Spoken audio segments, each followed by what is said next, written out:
Que Dieu te bénisse, que sa grâce soit sur toi. Je veux parler d'une personne extraordinaire, d'une personne magnifique, d'une personne qui peut changer ta vie au-delà de tes attentes. Il est né d'une femme vierge. Il est né à Nazareth. Son nom, c'est Jésus de Nazareth. Tu l'as deviné. Mais qu'est-ce qui nous marque dans la vie de ce personnage? Il est né d'une femme vierge. Il a grandi parmi les hommes. Il a vécu comme les hommes, sans jamais pécher, sans jamais commettre de faute ni d'erreur. Il n'a commis aucune faute. Il n'a commis aucune erreur. Regardez, lorsqu'il se trouve devant Pilate, Pilate dit, mais je ne retrouve dans cet homme aucune faute, aucune erreur.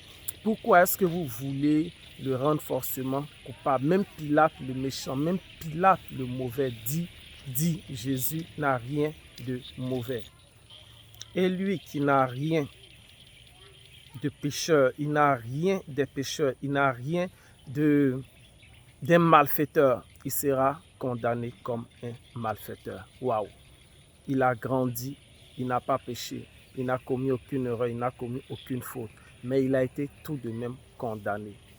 Condamné. Et c'est pas fini.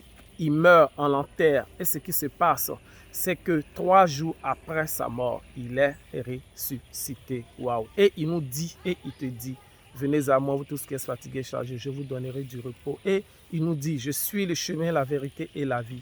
Je suis le chemin, la vérité et la vie. Nul ne vient au Père que par moi. Et Jésus, il est mort, ils l'ont enterré. Tout le monde a cru que l'histoire était terminée, qu'on devait s'arrêter là. Mais par la puissance de Dieu, il est ressuscité 3 jours après. Et il est monté et il est assis à la droite du Père. Je vais dire à une personne, si tu suis le Seigneur Jésus, tu ne mourras pas, mais même après la mort, tu vivras. Car il est mort, mais il est ressuscité et il vit pour l'éternité. Si tu le suis, toi aussi, tu vivras.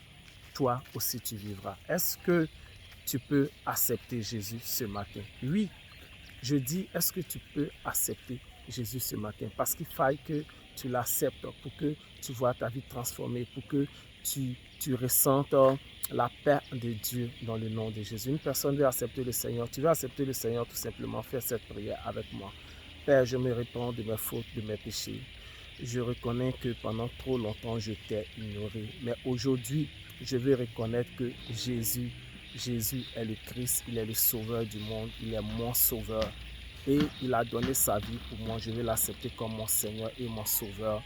Et accepte Jésus et aie une nouvelle vie glorieuse avec lui dans le nom puissant de Jésus. Quelqu'un va me dire, mais est-ce que ce qui a été annoncé est vrai?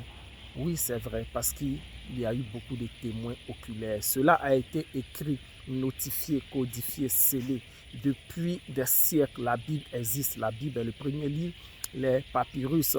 Tout a été noté, tout a été écrit.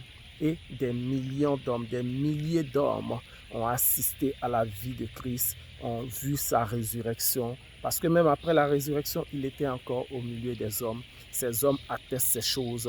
Et nous croyons que ces hommes sont dignes de confiance parce qu'ils ne vont pas tous mentir. Des hommes de diverses cultures, de diverses tendances dispersées dans plusieurs régions l'ont vu et ont attesté que cet homme était certainement le Fils de Dieu. Waouh, waouh, c'est cet homme que je te demande d'accepter. C'est cet homme que nous devons accepter pour voir notre vie transformée, pour voir notre vie être remplie j'ai envie de dire, de la vie de Dieu.